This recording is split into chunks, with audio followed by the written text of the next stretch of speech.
mic because there is a lot of background noise today. My house is full and very loud, and I've been struggling to film all day. So today's video is something I've been dying to talk about, guys. Ever since I done that unboxing video of the Throne of Glass series, I have been reading it. It's all I've been reading because it is so addictive. It's so addictive. Are you joking? So I need to talk about it because I only have a few friends that are readers, and I can't keep talking to them about it. They're sick of hearing me at this point.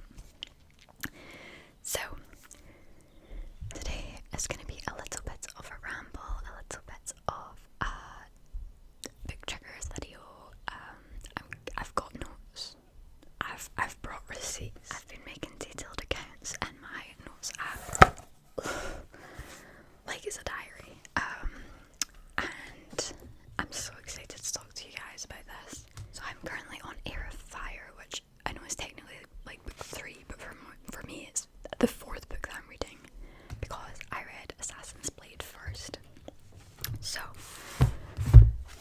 let's start with this absolute masterpiece. I absolutely loved this book. Now, I know there's a big controversy on where you should read this book, what order you should read this series in. Now, I read this book first, and I would not change anything. I think this is the way you should read it. I know it's all about when the books reveal the twists and the secrets. I personally think everyone should read the Assassin's Blade first. Don't understand how people could not find this absolutely gut-wrenching because they're not attached to Selena first. First of all, maybe I'm just a really emotional reader, but this book made me sob. I loved this book, and the main events of this book that were so shocking and so deeply hurtful to me are just spoiled in Throne of Glass. That is absolutely criminal. That is criminal, because see, if I went into this book knowing everything that happened, it would not have hit the same. I would not have loved it nearly as much. And I think you need to read this first. In my opinion, this was the gateway for this world for me. There is no fantasy in this. This is about the assassin Selena and her backstory. I think that's how you say it, Selena. It's about her backstory, and magic. The magic element isn't really a part of it. This book is basically made up of 5 novellas. Five. The Assassin and the Pirate Lord, the Assassin and the Healer, the Assassin and the Desert, the Assassin and the Underworld, the Assassin and the Empire. Now, the last 2 are the longest, I believe, and they are gut-wrenching. I mean, even the second one, you're already like, oh my god, invested. The way that this made me care for Selena, just going into Throne of Glass, I already had such an attachment and such a love for this character. I'd been through hell with her, through this hell, and I just don't know that I would have appreciated the Throne of Glass book without knowing her character. And let me have a look at what my notes are saying. I found Selena really funny in this first book. I definitely think that changes in Throne of Glass. So I think you get to see a more genuine, a more naive side to her in this before getting into the real story, which I love because there's a major thing in this story that is spoiled really early on in Throne of Glass, which I found really surprising because in this book it feels like it is a major thing. If you know, you know. And I think for probably that reason alone, I liked reading this first, because you understand her as a character way more. I don't know what benefit I would have had reading it later on down the line when I've already got a bit of an idea of her character. I just feel like the Selena you get to know in Throne of Glass is, she's been through so much, and this book really helps you understand her fully. this character, and I don't know that I would have liked Throne of Glass nearly as much, not knowing what happened in this book. I know that this was sort of the book that held me back from reading the story because I never knew where I was going to read this book, and it's such a big dilemma of where, what order. But I'm so happy with the way I've read it. I would maybe read this in a different order if I went back and read it again, but then again, I'll remember. I remember. So I thoroughly enjoyed this journey, and I did rate it for it 5 stars, so I think it's on par with some really good books that I've read. So next up we have Throne of Glass. Now this is, a lot of people will tell you to start Throne of Glass with Throne of Glass. 5 times a charm. This is me trying to film this for the 3rd time. So I have a love-hate relationship with this book. Coming away from Assassin's Blade, I was distraught. I was hurt, but I was excited and thrilled to see where the story was going to go. So some people won't know Selena's past, and so I'll be big sandwiches to each their own, but I loved the way I chose to do it in chronological order. I think it is so good. Not that I'm biased or anything. So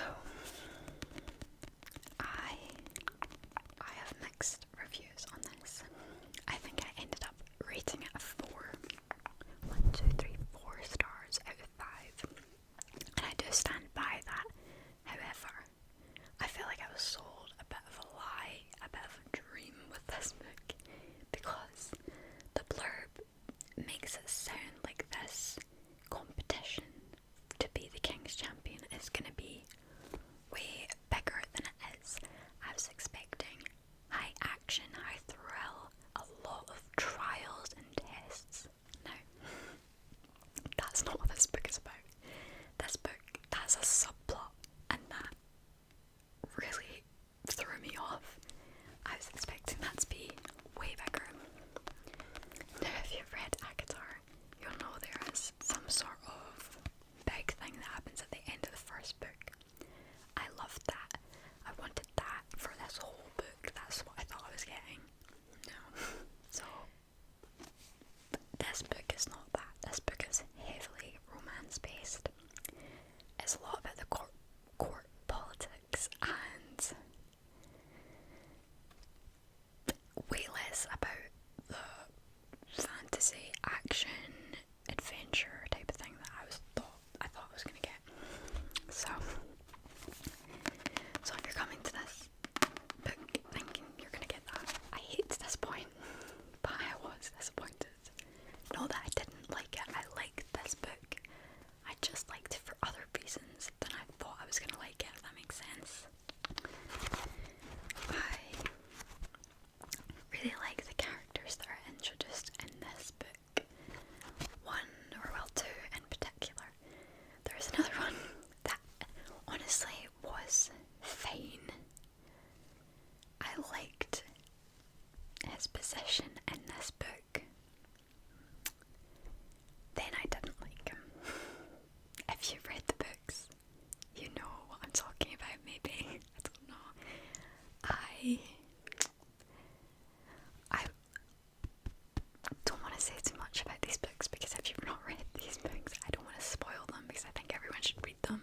There's a lot of twists and turns and a lot of reveals that I wouldn't want to spoil for anyone.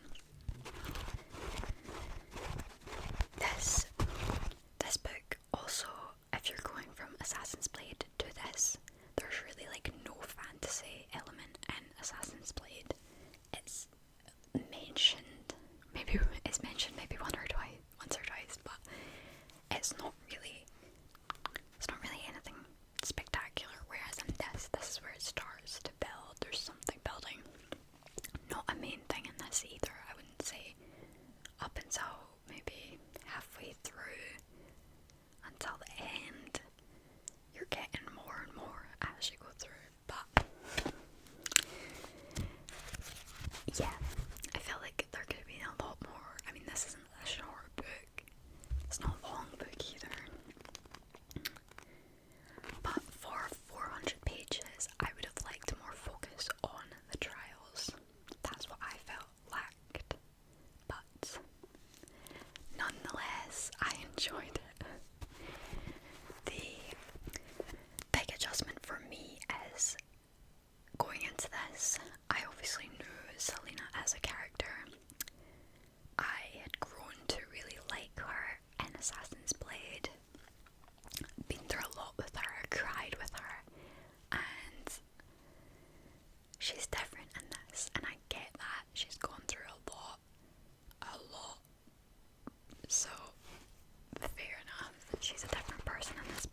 saying that, but that's just how I feel. I missed a lot of her funny, interesting, snarky remarks. You get that, you get a gist of it, but compared to Assassin's Blade, there's a much colder facade, and you don't have as much of a focus on her, because the full book of Assassin's Blade is about Selena, and in this there's other characters being introduced.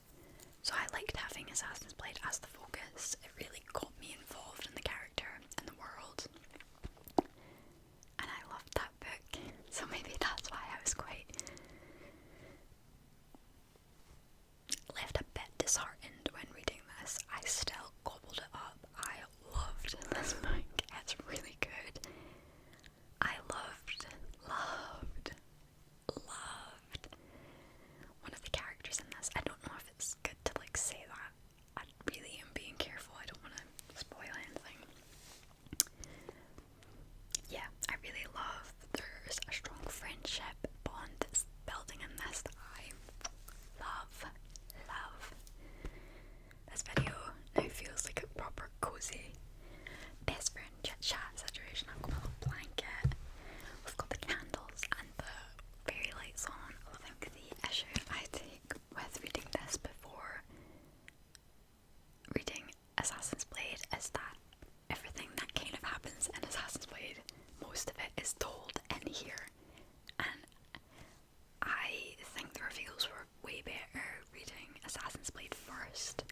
I think there's certain major things that happen in Assassin's Blade that are just like casually brought up in conversation in this book, and it really threw me off. I was like, oh, so we're just bringing that up like nothing happened. Okay, great. So I'd keep that in mind, that it does just spoil most of it.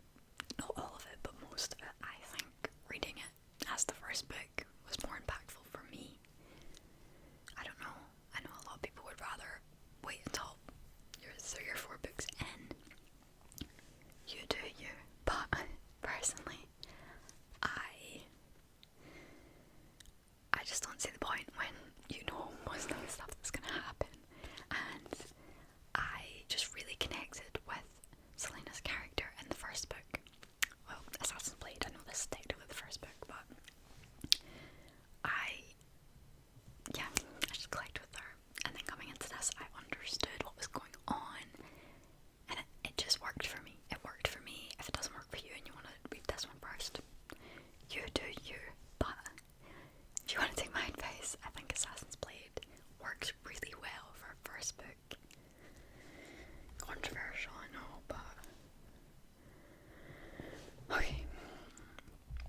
So this book confused me, especially coming to the end of it. I was left off pretty confused. Certain things are happening. I'm confused.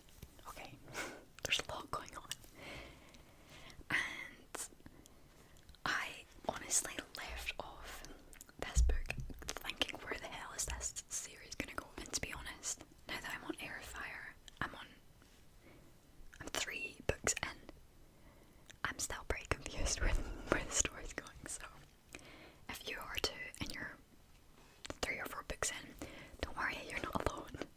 I do understand why people would want to start here, because this is where a lot of the foundation is starting to be built for the entire series. I can understand that, I can appreciate that, and that is why I enjoyed it.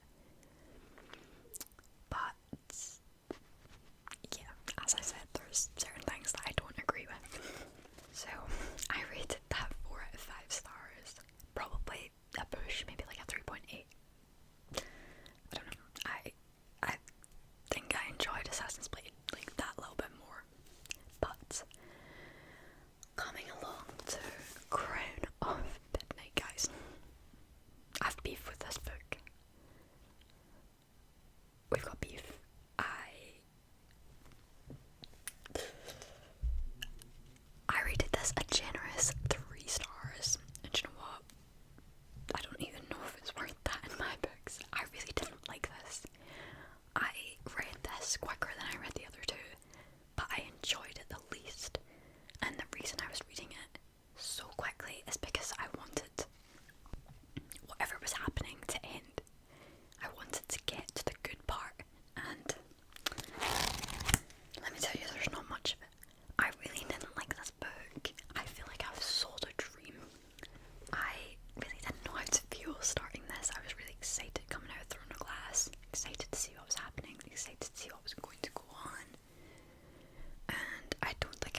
say there is a redeeming point in this book that turned it all around for me.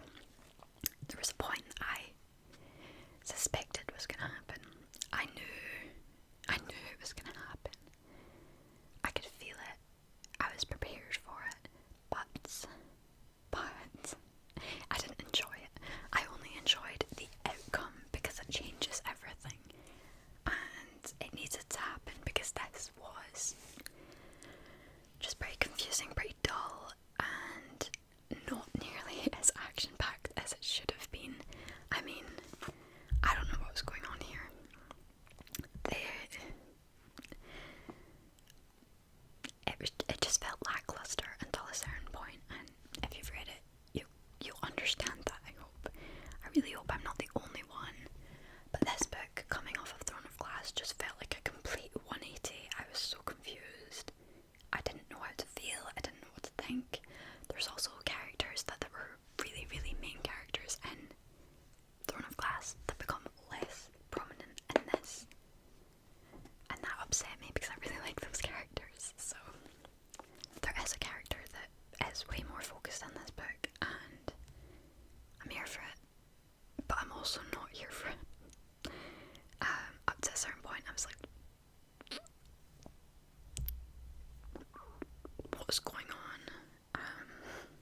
it's refreshing, it's different, so I'm sticking with it, and I'm liking where it's going.